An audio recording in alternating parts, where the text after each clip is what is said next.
Welcome back to the Everything Sucks, Now What podcast.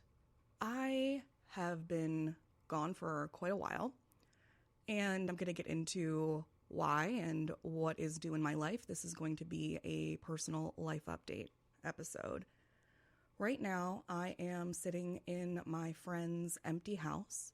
I am cat sitting for her. Well, cats, fish, and guinea pigs that I keep wanting to call gerbils. And I realized that my microphone that I got a few months back has the option to kind of record anywhere. So we're going to give this a shot. I've got a hot pink microphone and now a cat named Toast on my lap. He is very white, very fluffy, and very rambunctious. And I'm just going to talk into this and hope and assume that it is recording. So,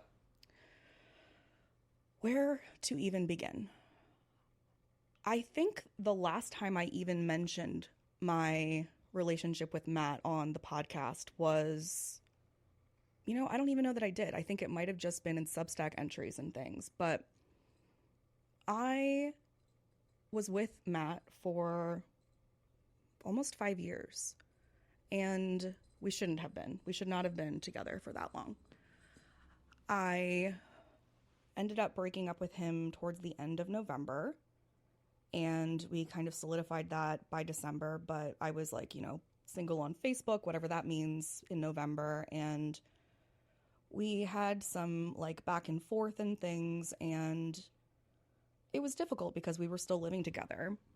And I had really no desire to date anybody else, to go dating or anything for a long time. So I just figured, we have this lease together and let's kind of, live it out, right? We were civil, it was fine. But living in close quarters like that makes it really messy. And there was a lot on my part that I was not as clear as I should have been. And I got very emotional and it just was silly. And then after a while, it wasn't just that it was complicated living together. It was that I started feeling sad when I would come home because I just realized we weren't right for each other. So I asked him to move out. And within a week, the rest of my life completely changed. So I've mentioned that I have a part-time job, I believe, in passing, and I almost quit that. I mean, I tried to quit, actually, within the same week that this all happened with Matt. And it wasn't like me trying to blow up my life in any way. I just started getting some clarity around things. This cat really wants to be on the podcast.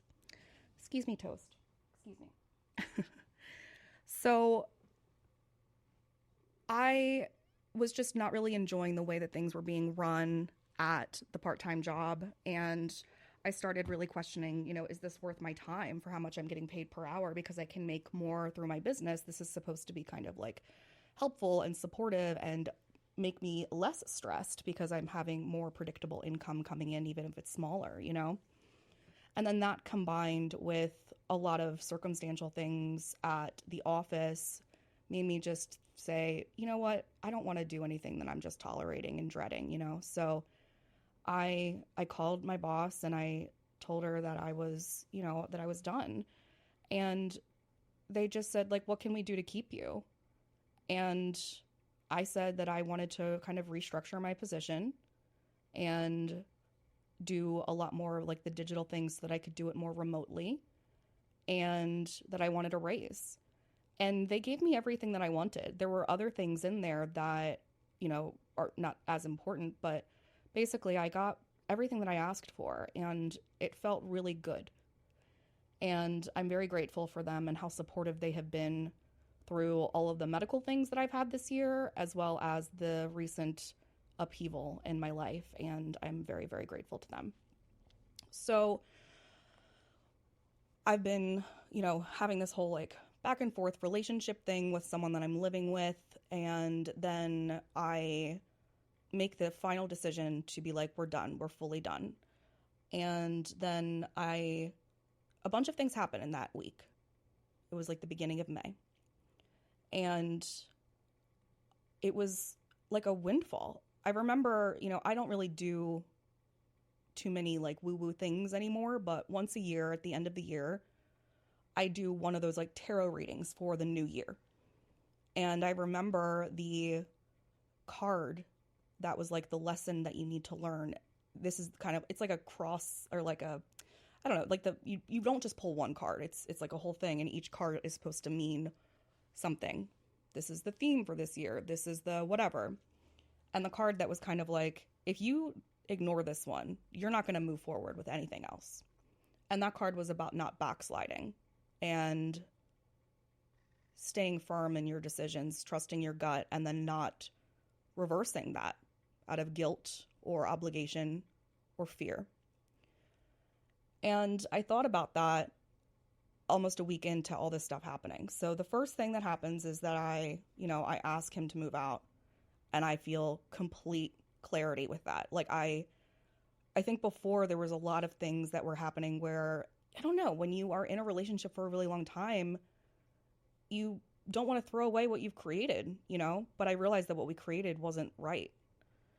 So I finally just got this like shock of clarity one night, and I knew. So then after that, I get my answer for my job and find out that I can now work remote, and I have a raise, and I get to focus on things that I'm a little bit more excited about. And I felt that invigoration, come back when I was coming to work. And then my dad has had a lot of health problems that I think I've mentioned, and he has Parkinson's and some other things. And last year he fell and he couldn't get up, and he was there for 3 days without anything. And then after that, everything changed with him, and he ended up retiring, and he went to the hospital, and then he went to rehab, and then he tried to come back home, but he was not able to live where he was living because there were stairs and he couldn't be alone in that place. So as we kind of, start looking at what are the options here, we discover a bunch of other things, and there was a lot of money issues and other things, and we had to move everything out of my dad's house, which was my grandma's house. So it's the house that he grew up in. It's the house that I lived in for 10 years in my 20s when I was starting my business. It's been in our family since it was built in like the late 50s. And it was just it was a lot to see all of these like generational things from all these different people, and having to get rid of it or put it away or decide what goes. And that was a lot. And my dad has had a lot of upheaval in his life in the past year and a half as well. Before he got sick, which was, I believe, in COVID, I think that he was, he's a really big creature of habit. And his main things were going to work every day at the library and going to the gym. He loved both of those things. He was extremely fit. He would run miles just for fun. He was like the best defensive lacrosse player in the country at one point. He went to Hopkins. He worked for Hopkins. He scouted for Hopkins. He played for Hopkins. He was very, very good. And he was always very strong and very fit. He did like Arnold Schwarzenegger's weightlifting program. And when he was unable to go to his job and the gym, I believe that was kind of the stress fracture that kicked off Parkinson's for him. And it just escalated really quickly.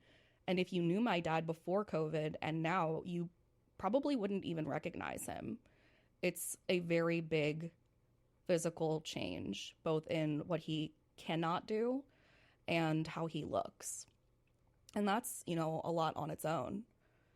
But in April, he got sick again, had to go to the hospital, then rehab, and then we made the decision that even though he had relatively recently moved to a much smaller place where it was a lot safer for him, that he couldn't do this alone anymore.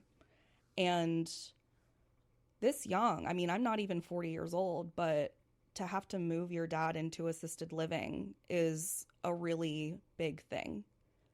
And I have to, check on him and call him, and he's very bored. He doesn't like where he's living.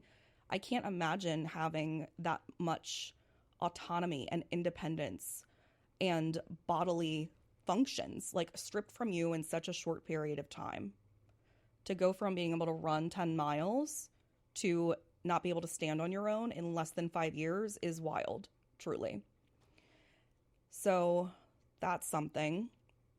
And so during this week, while this is happening, my dad finally gets this placement for assisted living because it's very expensive. And we were trying to find something that was, doable for the long term. And this bed opened up in this place that's kind of like more of a family run thing with not a lot of people. And it was just this full kind of, it sucks, but knowing that someone is there all the time is very helpful for my brain. So that was one of the things that happened that week. And then the last thing is Nick. So when I was 15, my very first boyfriend was Nick. I met him through a group of friends. We were friends for like 6 months before we started dating, and we fell into it. And he was my first with almost everything in my romantic life. And the best way I can describe it is that I was very, very sick at that time. He's the only person that's ever dated me without taking medication. Not that they need to take medication, although maybe they should, but that I was unmedicated. He watched almost the worst of me in every way. I didn't know the words for what I had. He was the one who taught me the word Tourette's. And my parents were relatively neglectful in this area of my life. I had to beg to go to therapy, and he was somebody that just kind of saw everything with that bird's eye view and was able to say, like, this is bullshit, this is good, this is what's happening, this is what's real. And I was just so messed up that I couldn't see anything at all, really. I was stuck in loops, and I was truly just a walking symptom, and it really only got worse for a few years. But we were together, and I broke up with him for genuinely no reason. Looking back, I believe that I was trying to save him from me because he would have waited for me. He would have waited through anything. And I knew that, and I didn't want to put him through that.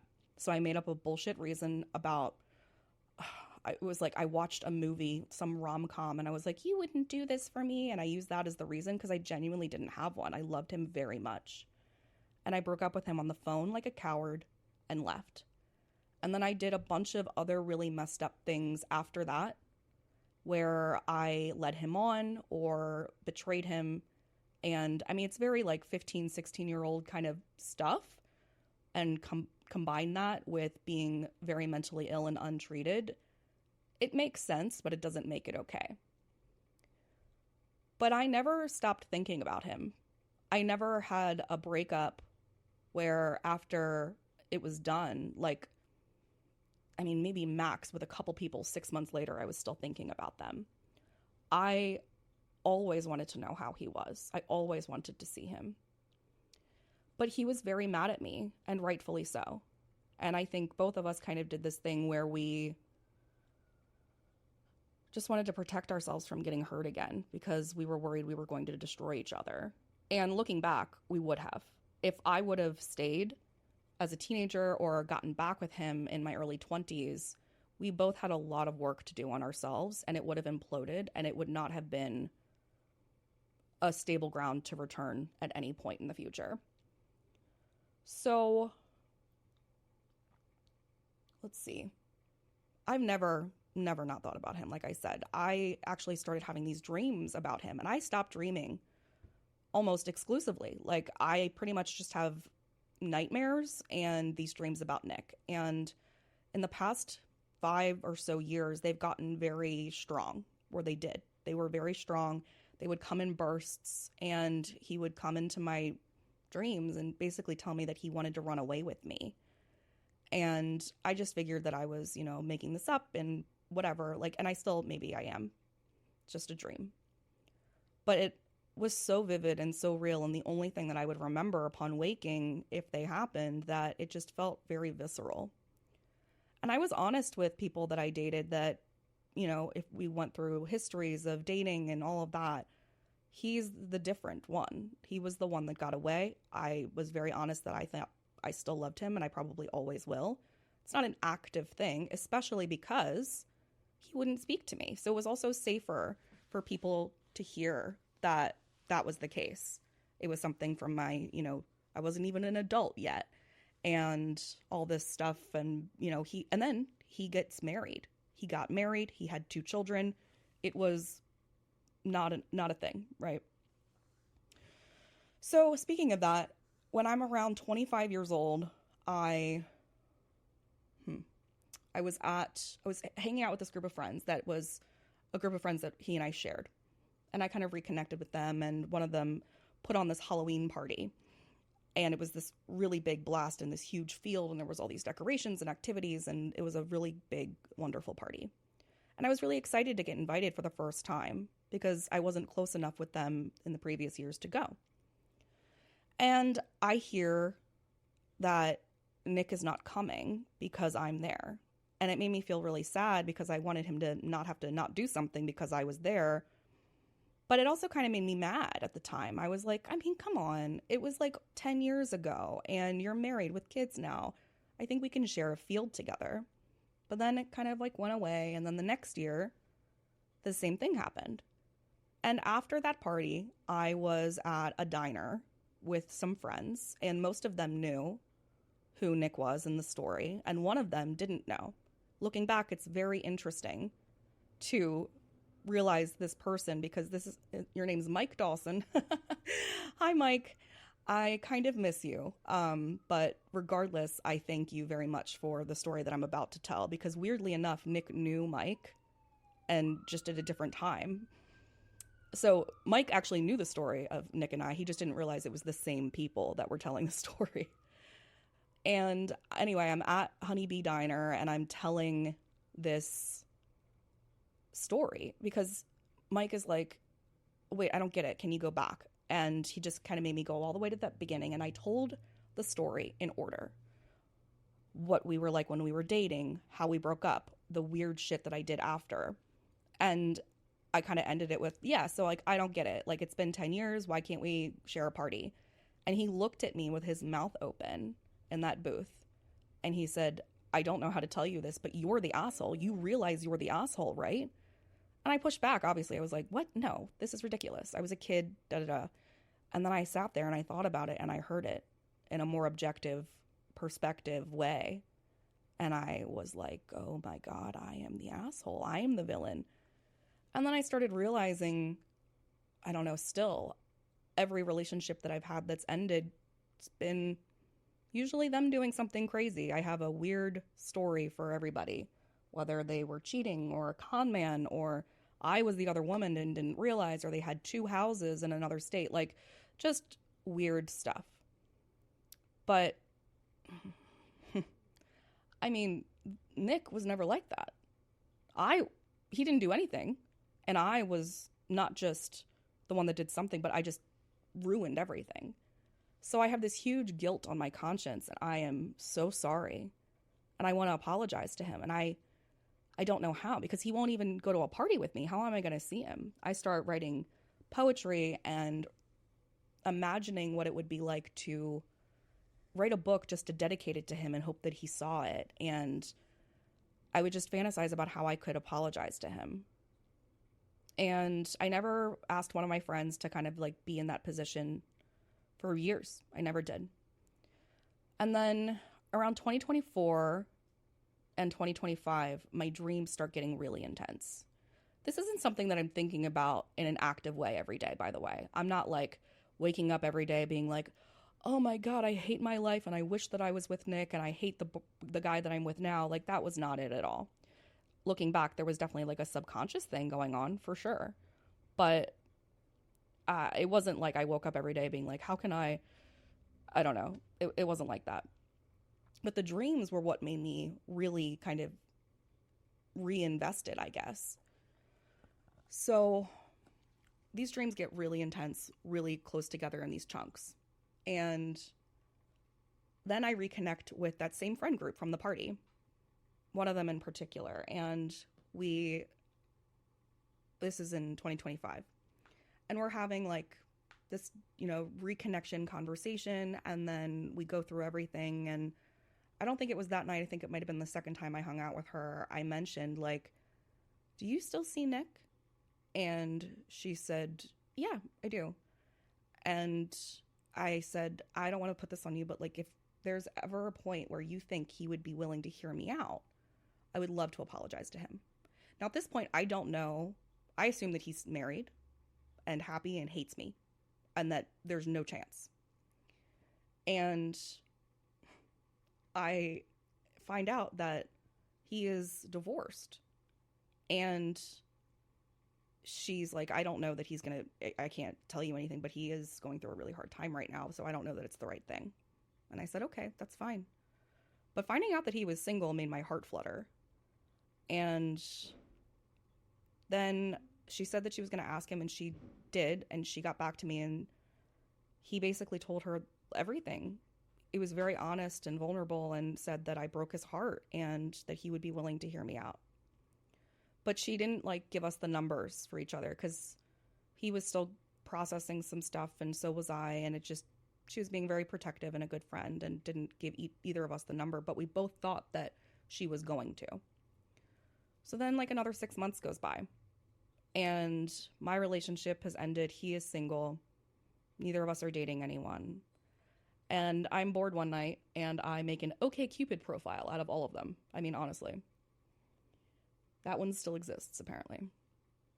And I'm swiping, and I see his face. And I didn't know what to do with it, because I was like, this is the only way I can really connect to him. I don't have his number. I can't message him on Facebook. Like, I don't know what to do. So I saw that there was this option on there where you can send like a rose. So instead of swiping to say that you like them, because if they have to swipe back on you for that to work, and that's not what was going to happen. So there was this one thing where you could send a rose and kind of circumvent that process. And I used it on him. And I just said, hey, it's Mary. I would love to apologize to you if you're ever willing to hear me out. And less than 2 days later, I got a message. And he gave me his number, and we started texting. And I was every emotion. Like, I was scared. I was nervous. I was excited. I was walking on eggshells. But the eggshell thing stopped pretty quickly. He was very good with following through and saying, like, okay, well, if you want to meet up, let's do it then. These are the dates that I can do it coming up. But once we kind of got past that initial thing, and I kind of made a very general apology there, because if we're going to text, I didn't want there to be something like assumed or anything, so I didn't get into it very much, but I just very much apologized as much as I could in a general way. And then after that, the ice broke, and we started texting the whole day until I went to sleep very late that night. And he says it was like falling into lockstep, which is correct.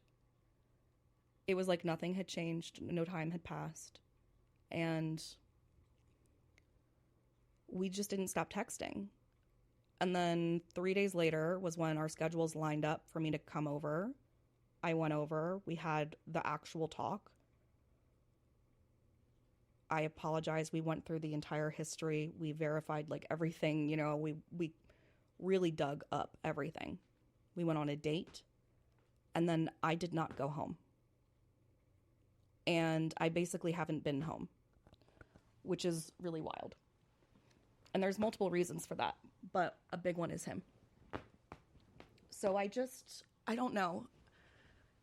I would never have thought that I was even going to really try to be in a relationship with someone for probably at least a year.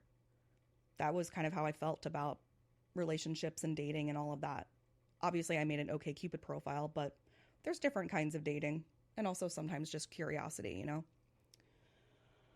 So the only reason that any of this is happening for either of us is because we have a history, because there was always that connection there underneath everything.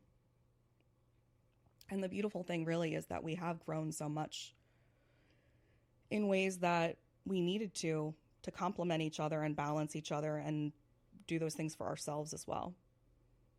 And he would never be doing this either. We would never have just jumped into an actual relationship so fast. But it's like, I don't know. Sometimes you see people, and there's no way to not judge things. That's just how our brains work.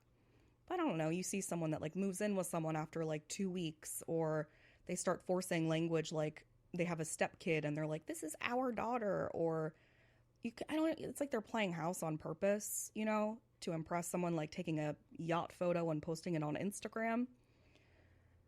But I have been very aware of all of that and the optics and what are we doing kind of thing. And I keep having these conversations just to clarify that we're on the same page. And something he said to me was, well, I think the difference maybe is that we aren't forcing any of this. It's like we're just making this work and this is how it's working. And we're not doing it necessarily like to show anyone anything, which is probably the reason that those things feel icky. It's just that this is what makes the most sense for us right now. And sometimes the craziest decision is the right one for you in the moment. Everything was fast. But again, I wouldn't have done that if I didn't have that history. And I never stopped loving him. And I'm so happy to be here. I'm so happy to be back. I've never felt my soul feel this stimulated and relaxed at the same time. And with the whole, like the fastness of everything and basically being at his house most of the time, I have also really needed to be very specific about the things that I need physically and emotionally, I guess. But like, it's kind of like I'm staying at a hotel, you know, because I'm allowed to have things there, obviously, but it's not my space, you know, it's still his space. And I think when you do that for a little bit of like a prolonged period of time, you start realizing like, what do you actually need? What do you use every day? What is important to you? And I feel like there's been a bit of a mind shift with me as well that's not intentional, but a catalyst or a reaction to what's happening where I don't know, I guess I've always been very existential and had mortality awareness and a more just, you know, all of those things where I'm very aware that I could get hit by a bus tomorrow. I think that that's something that has grounded me and allowed me to expand my own mind and philosophy and teaching and talking and whatever, because I have that perspective and awareness. But I think there's something different and a little bit more nuanced that's happening here with him, where it's like finally things are good enough, if that makes sense. I think that I've had this crazy level of ambition, always needing to do things and get things done. And I still do. I have a lot of things that I want to do. But it's even been a problem in my relationships in the past where I see potential in something and I need to fix it and change it and up-level it, including myself. That's literally what self-improvement is. And now I think that I have that, and I am able to relax on the couch. I am able to say, this is good. This is good enough. No one's going to die if you don't do this thing. It's okay. And just also, I don't know, like being in the moment. I've described it as the tabs in my brains close when I'm with him. I even feel like my voice is a little bit more calm or something. I feel steadier in a lot of ways. And I don't know how to explain that. It's just like a missing piece. When people talk about like true love and thinking like when you know, and all these things, it just always felt very, I don't know, cliche and annoying and Instagram-y and annoying, really just annoying. But it's because I didn't know. You can't know something until you don't know it. You can't feel something until you know what it feels like, you know? And all I can describe it as just like a puzzle. Like I was just missing a part. I was missing a spark plug or something. It's truly wild. So I'm not officially, like, Nick and I didn't move in together, but I am there.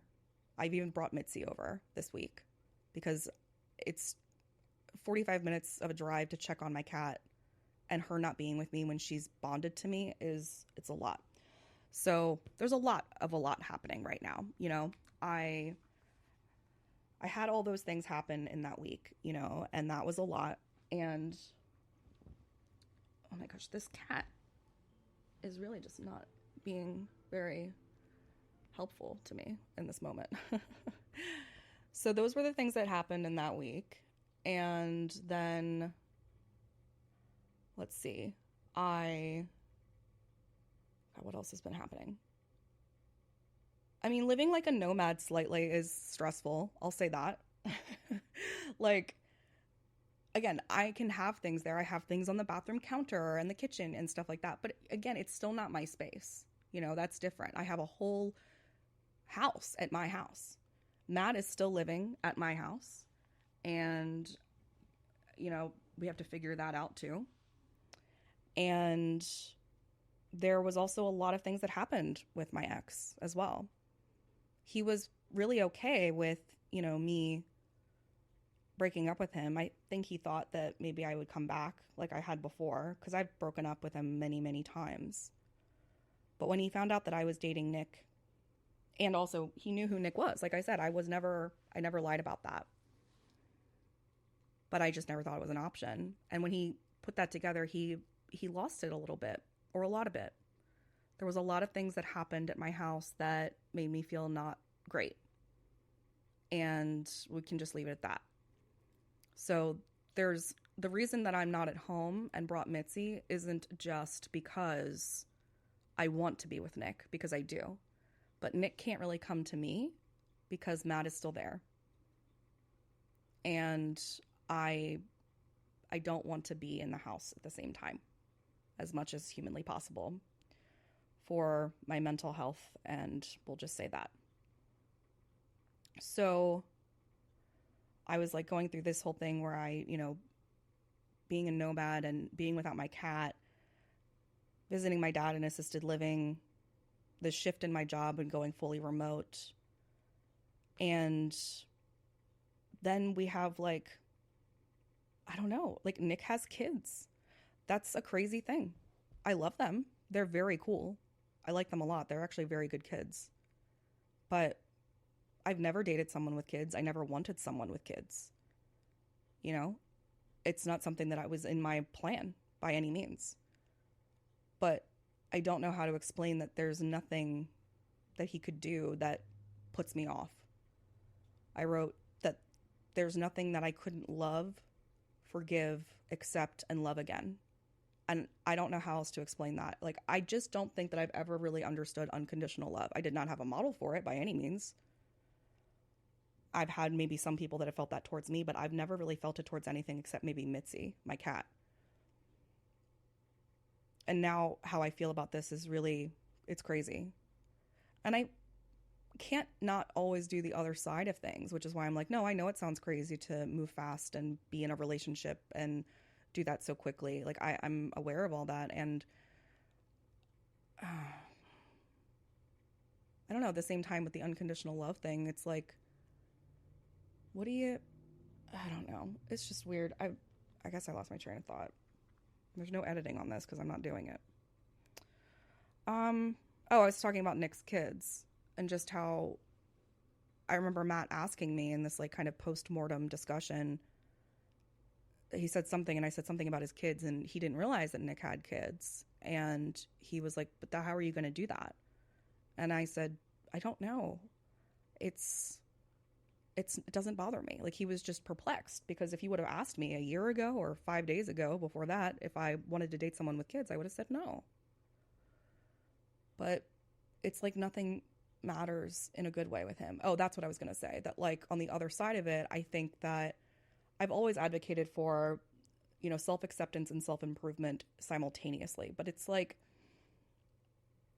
I think sometimes when we go further to one side, we flounder in that area. We get obsessed and focused on it. So if you're aware of both, then you're interested in self-improvement. Maybe the goal is to get to self-acceptance, but along the way there, you start trying to fix and change yourself, and you just read every book and listen to every podcast and whatever to try to make yourself better. But self-acceptance is, knowing that you're good right now. And I think that I've definitely, in every area of my life, through every lens, fallen towards the self-improvement side of things, that ambition, the looking for the potential, wanting to fix and change things. And there's nothing wrong with that. There really isn't. Ambition, knowing what you don't like so that you can know what you do like, and then taking action towards changing it, is how we get anything done in society. It's what actual progress is. It's how every invention has been made, every cure for a disease, all of it. But if we're only there and we let ambition be this something that is running our personality, or at the forefront, or at the top of the list of priorities, then we end up losing the ability to appreciate and actually be grateful. We're only making a gratitude list because we're told that's what you do for self-improvement. We're not actually feeling it. We're talking about being in a relationship instead of enjoying being in one.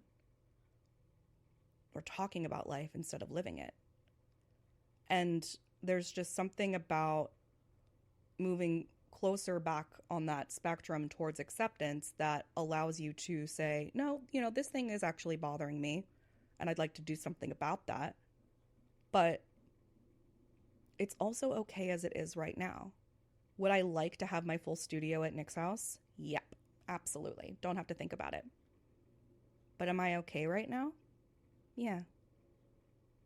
And that was the thing that I was originally thinking about, that if you kind of go into this realm on the other side of the spectrum towards acceptance, the same way that ambition can paralyze you in terms of not being able to enjoy something, acceptance can paralyze you into lack of action and apathy. So that's what I mean when I say, I always see both sides of things. I'm relatively self-aware in that I know that it can appear, at the very least, that if everything is good enough, then you won't change anything or try to help yourself. And I don't even feel the need to explain myself, really. I've been misunderstood for so long that if this is another thing that happens for, then that's okay. But, oh my gosh, the cat is laying on his back. I love it. There's also just been so many beautiful, wonderful, magical things that have happened too. The amount of rainbows that I've seen in the past month are insane. But it's also the same way that if I post a bunch of pictures from taking a road trip and someone wants to know what I did and how I got there and what were the destinations, I can tell you, but you're probably not going to have the same time as I did, because the way that I'm looking at the world, the way that I'm looking for opportunities and fun and silliness and color and connection and weird. And there was a point to that. This is why I usually have notes. I don't know. So, yeah, let's see. I feel like, Nick is a huge thing that's been going on. I've been hanging out with friends more. I've been going to trivia every week. I've been helping my dad. I've been, what I've been doing is balancing. I've been doing a lot of balancing, where I'll wake up at Nick's and I'll do my part-time job remotely, and then I will do some errands, like maybe coming here to cat sit or going to visit my dad. And then I do my uncustomary business work. And then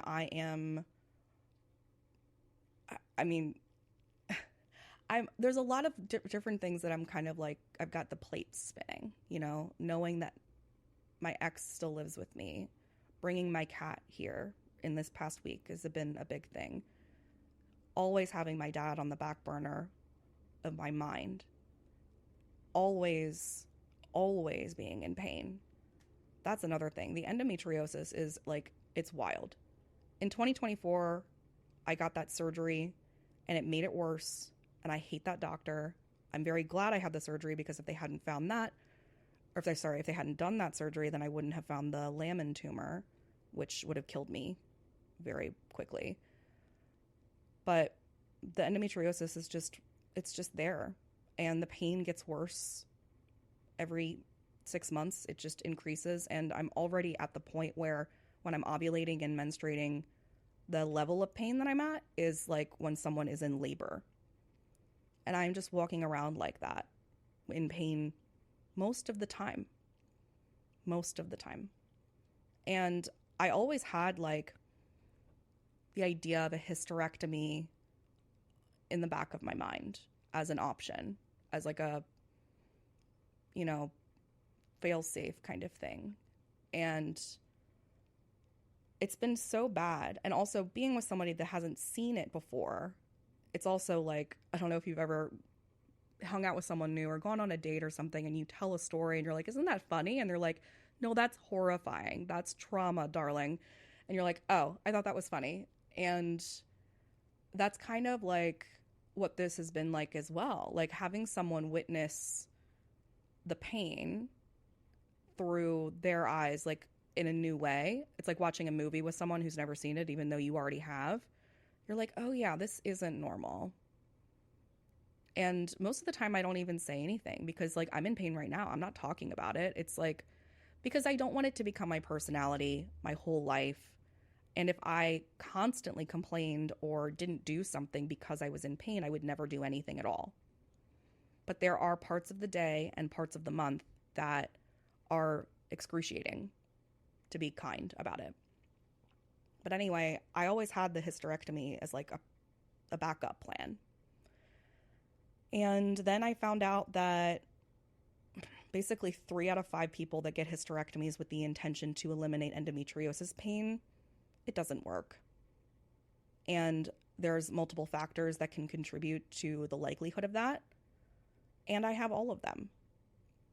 Basically, what's happening at this point is that my pelvic area is just in constant fight or flight mode. It's always tense. It's bracing. And there's something called like,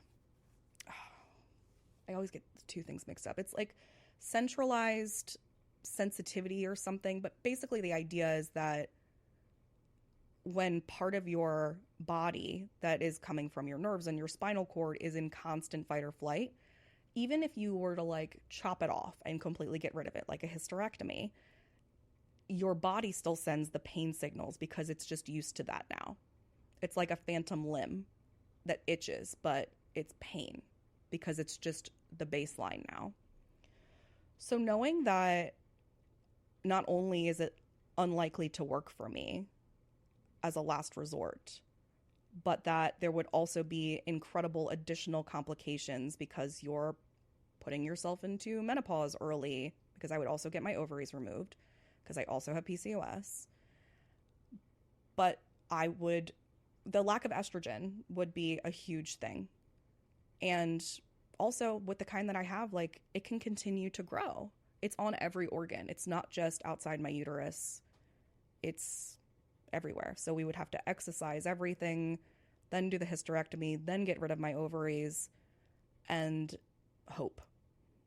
And there's a lot of things that can happen after the surgery, even if it goes well, let alone to have all those things in conjunction with the likelihood of it not working. It's a very big swing. And I think that's been weighing on me too, of just realizing like, no, this is me now. There's no real end date for this. We can keep getting laparoscopic excisions, but it's there and you're in pain all the time. So that's definitely a contributing factor to one of the plates that's spinning. Being not at home, doing 2 jobs still. I mean, doing 2 jobs was already a lot, you know? There's been so many things that have happened this year with car crashes and shingles and medical issues and breakups and new relationships and jobs and courts and fear and animals and friends and family and crises. It has been a very long time of me feeling like that. Like, I feel like since 2024, that's kind of how my life has felt, really. All of the plates. And I'm still spinning all of the plates, but I feel better. I feel happier. And I took a break from social media even before any of this happened because I was getting really sick of it. And now I'm kind of re-entering back into, posting for free and, making this podcast and just participating in everything again on my terms. And having that kind of grounded with the belief and understanding that this is good enough. Like, if you would have asked me where I wanted to be during the apocalypse or if the world was ending, I never really knew. I never really knew. And now I know. I know without thinking twice. And the thing is that it's a person, it's not a place. And that's very weird. And it's also terrifying. Because while everything is temporary, people are very much so. People are very fragile. And at some point, the thing that's making me so fulfilled and happy and excited won't be here for one reason or another. And even though I don't feel codependent with this person in that way, I have been extremely codependent in past relationships. And a lot of it has come from a fear of abandonment, as well as seeing potential in people and wanting to help them. That's kind of been my brand of codependency. But I don't feel that with him. It's this actual genuine desire to want to be with him and not to fix him. And I don't believe he's going anywhere. I feel very safe. But the other side of this devil's advocate part of me goes, well, if you're clearly experiencing that joy from another person, does that not mean you're being codependent? Does that not mean that you're deriving a sense of self-worth or joy on a thing that's extrinsic, that's outside of yourself? And that's a really weird thing to think about and grapple with. But I think I could also make the argument that most of the things that we have in our lives that do bring us a sense of fulfillment or joy or excitement might be our own intrinsic decision, but they involve external factors, circumstances, and supplies, right? Like, if the thing that makes me happy is doing street art and I get a huge sense of self-worth and fulfillment and excitement from that, then I still need a costume, a poster, some markers. You know what I mean? Like, but is going to buy those things making my awareness of what makes me happy less valuable because it's technically dependent upon those supplies? Sure, there's ways to do it without supplies, but you know what I mean, right? The same way you might enjoy knitting or, God, I mean, literally anything. Being with animals, wanting to serve people, right? If you're in social work and you're working to help and support and uplift and unmarginalize a very specific population, we're deriving a sense of that fulfillment from an external source. And the goal is definitely that we want that population to not need us anymore. But after that goes away, let's say that overnight, magic fairy godmother wand, that population that you're helping and you're getting your money from even, is like, help. They're good. They're completely good. They've risen to the top of the Maslow's hierarchy of needs. There are no more issues in this hypothetical sliding door scenario. You're going to be lost for a little bit because the way that you were experiencing that fulfillment was based on something external. Even though the feelings that you get and the desire that you have to do it are intrinsic. So that's the only way that I can really describe this feeling of love is I'm so happy it's here, and I would wait another 20 more years to spend one more day with him if I had to. I don't know how else to describe it. And I also am very aware that nothing else will match this. Like, I if he if we broke up or he died, like I don't know how you get better than this. I don't know. I don't know. Um, which I'm sure is all very annoying to hear. Truly. I hear it. I really do. But yeah, I've been gone for many reasons. Many, many reasons. And I'm coming back. I was talking the other week about what to do now with Merriment Making, because sometimes I look at social media and I see all these things that I was doing 15 years ago that are now popular. I feel like all of my interests and philosophies end up at Five Below eventually. I was talking about, gratitude journals and ducks and disco balls and balloons and dopamine dressing and how mental health was a absolute must, how to embrace your weird, unicorns, self-love, lists. Like, the list of all of these things is so long, it's incredible. And I think that I'm maybe just aware of things a little bit earlier. But when I see people like in costumes doing things that I was doing or talking about things that I was talking about 15 years ago, it's not that I don't want to do those things anymore. It's that it feels saturated, it feels pointless, and it feels like when you're a hipster and your mom shows up at the bar and you know the bar is over, you know?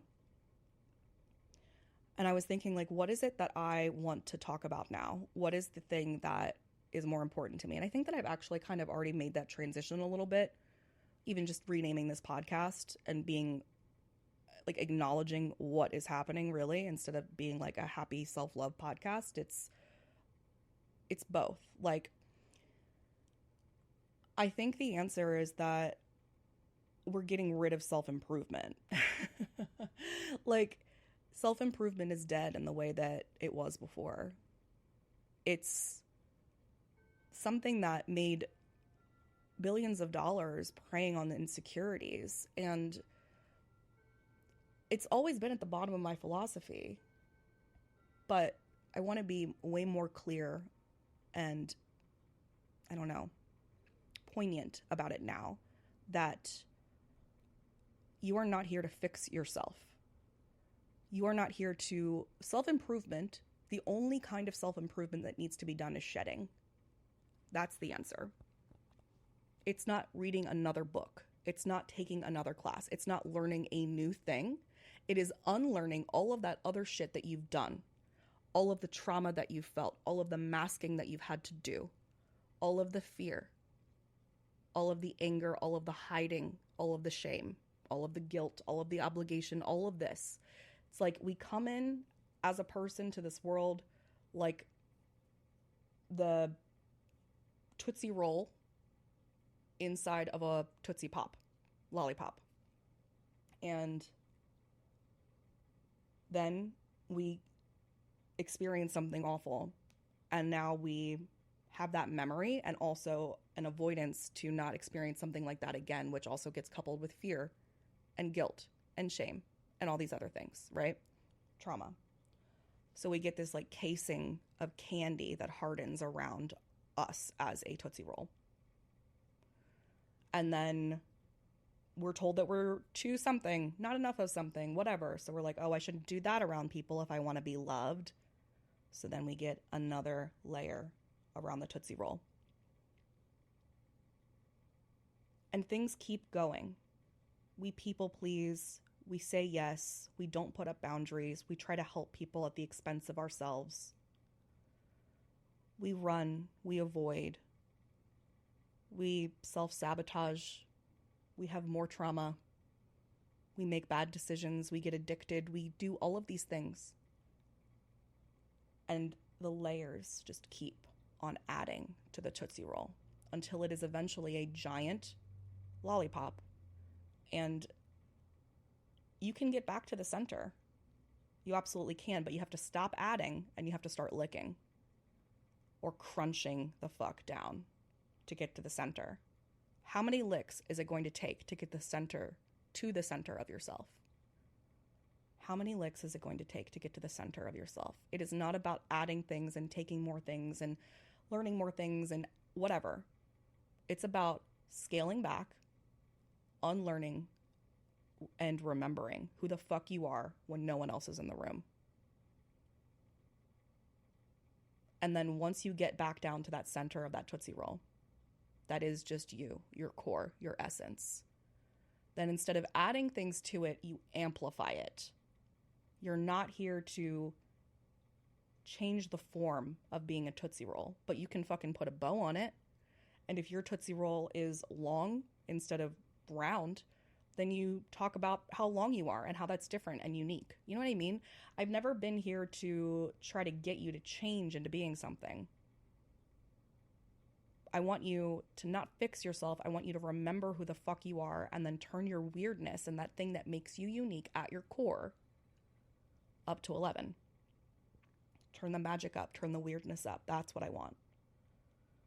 So I think that's really where I'm coming from. And also just sharing things that I fucking love. Being more open, being more honest, being more personable, and sharing more of my life and letting you enjoy what the fuck is happening if you'd like to. That's pretty much it. And there's a bunch of ways that you can, do that besides the podcast. If you want to play around in the Merriment Making world, you can go to uncustomary.org and find all the things. But yeah, I think that's enough of an update. This cat has fallen asleep on my lap, which is adorable and slightly rude because now I'm going to have to move him. But thank you for listening. If you got to the end, I'm genuinely impressed. I think it's been a very long time that I've been talking here. And now I'm going to say goodbye to these kitties and head back to Nick's house after I'm done cat sitting here. All right. I love you. Thanks for listening. And remember that you have to feel good to be able to do good.